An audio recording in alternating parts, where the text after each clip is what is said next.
Iya, selamat datang kembali di channelnya One Star Football, channel yang berisi semua tentang Timnas Indonesia. Di video kali ini saya akan membahas mengenai jadwal pertandingan Timnas Indonesia di kualifikasi Piala Dunia 2026 beserta prediksi line up formasi terbarunya. Sebelum melanjutkan ke videonya, jangan lupa ketik like, share, komen, dan subscribe. Dan nyalakan tombol loncengnya agar tidak ketinggalan video update dari kami. Terima kasih. Ketua Umum PSSI Erick Thohir berucap 4 besar harga mati untuk Indonesia di kualifikasi Piala Dunia 2026. Dengan pernyataan tegas, Ketua Umum PSSI mengajak semua pihak untuk mendukung ambisi besar ini. Bagaimana timnas dapat memenuhi ekspektasi yang tinggi, temukan strategi di balik misi. Sintayong ketika euforia justru menghancurkan strategi timnas Indonesia dalam wawancara eksklusif. Sintayong menjelaskan bagaimana perasaan berlebihan dapat mengganggu konsentrasi tim, apa pelajaran yang bisa diambil dari pengalaman ini. Duel versus Jepang bakal menjadi laga yang sulit bagi timnas Indonesia.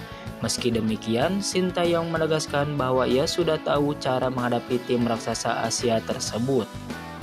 Timnas Indonesia akan meladeni perlawanan Jepang dalam matchday kelima grup C putaran ketiga kualifikasi Piala Dunia 2026 di Stadion Utama Gelora Bung Karno 15 November tahun 2024.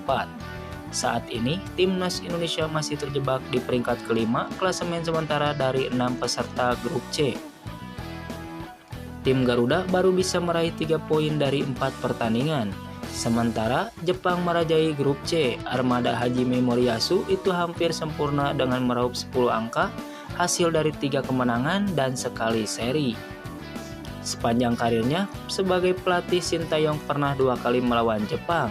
Dia memimpin timnas Korea Selatan menang 4-1 pada tahun 2017, tetapi timnas Indonesia takluk 1-3 pada tahun 2023. Berikut ini merupakan jadwal kualifikasi Piala Dunia 2026 ronde ketiga. Hari Jumat tanggal 15 November tahun 2024 akan ada pertandingan antara Timnas Indonesia versus Timnas Jepang yang akan tayang pada pukul 19.00 waktu Indonesia Barat, live di RCTI dan Vision Plus, dan akan digelar di Stadion Gelora Bung Karno, Senayan, Jakarta. Coba prediksikan berapa skor akhir yang didapat antara Timnas Indonesia versus Timnas Jepang kali ini. Silahkan kasih komentar kalian di bawah ini. Iya, berikut ini merupakan prediksi line up Timnas Indonesia untuk menghadapi Timnas Jepang di kualifikasi Piala Dunia 2026. Pada formasi ini, Sintayong diprediksi akan menggunakan formasi andalannya yaitu formasi 3-4-3. Yang pertama, di posisi kiper Timnas Indonesia memiliki 3 opsi kiper, di antaranya ada Nadeo Argawinata dari Borneo FC, Muhammad Riyandi dari Persis Solo, dan Martin Paes dari FC Dallas. Pada posisi ini, Sintayong diprediksi akan menggunakan Martin Paes sebagai penjaga gawang utama Timnas Indonesia. Beralih ke posisi selanjutnya, yaitu posisi center back. Timnas Indonesia akan menggunakan 3 center back saat melawan Jepang di kualifikasi Piala Dunia 2026. Pada posisi ini, Timnas Indonesia memiliki 6 opsi pemain back tengah, di antaranya ada Jordi Amat dari Johor Darut Takjim, Jay Ijes dari Venezia FC, Rizky Ridho dari Persija Jakarta, Mes Hilger dari FC Twente, Justin Hubner dari Wolves Wanderers, dan Kevin Dix dari FC Copenhagen. Pada posisi ini, Sintayong diprediksi akan menggunakan Rizky Ridho, Jay Ijes, dan Kevin Dix sebagai center back utama Timnas Indonesia. Beralih ke posisi selanjutnya, yaitu posisi wingback sebelah kiri. Di posisi ini, Timnas Indonesia akan menggunakan pemain yang bisa transisi cepat dari depan ataupun ke belakang. Pada posisi ini, Timnas Indonesia memiliki 4 opsi wingback kiri, di antaranya ada Pratama Arhan dari Suwon FC, Kelvin Verdong dari INEC Nijmegen, Saine Patinama dari Kasepen, dan Yance Sayuri dari Maluku United.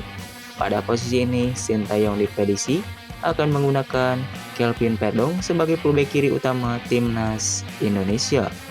Beralih ke posisi selanjutnya, yaitu posisi fullback sebelah kanan.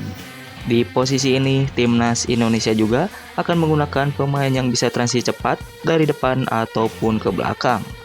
Pada posisi ini, timnas Indonesia memiliki 4 opsi wingback kanan, di antaranya ada Sandy Walsh dari KV Midtjylland, Jacob Sayuri dari Malut United, Asnawi Mako Alam dari Port FC, dan Eliano Reiser dari Visejul. Pada posisi ini, Sintayong diprediksi akan menggunakan Sandy Walsh sebagai fullback kanan utama timnas Indonesia. Beralih ke posisi selanjutnya, yaitu posisi gelandang atau pemain tengah. Di posisi ini, timnas Indonesia akan menggunakan 2 pemain yang bisa mengalirkan bola ke depan sekaligus sebagai penyeimbang di lini tengahnya. Pada posisi ini, timnas Indonesia memiliki 5 opsi pemain tengah. Di antaranya ada Ricky Kambuaya dari Dewa United, Nathan Choaon dari Swansea City, Egy Maulana Fikri dari Dewa United, Tom Haye dari Almere City, dan Ivar Jenner dari Jong FC Utrecht.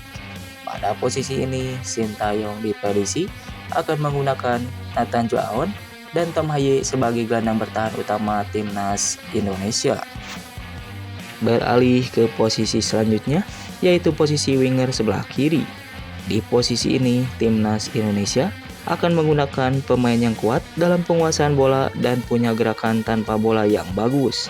Pada posisi ini, timnas Indonesia memiliki 4 opsi winger kiri. Di antaranya ada Ragnar Oratmangun dari FCP Dendert, Egy Maulana Fikri dari Dewa United, Witan Sulaiman dari Persija Jakarta, dan Marcelino Ferdinand dari Oxford United. Pada posisi ini, Sintayong diprediksi akan menggunakan Ragnar Oratmangun sebagai winger kiri utama timnas Indonesia. Beralih ke posisi selanjutnya, yaitu posisi winger sebelah kanan. Di posisi ini juga, timnas Indonesia akan menggunakan pemain yang kuat dalam penguasaan bola dan punya gerakan tanpa bola yang bagus.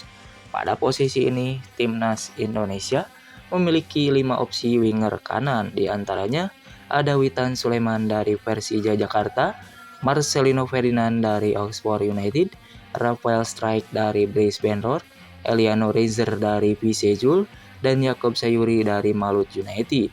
Pada posisi ini, Sintayong diprediksi akan menggunakan Eliano Reiser sebagai winger kanan utama timnas Indonesia.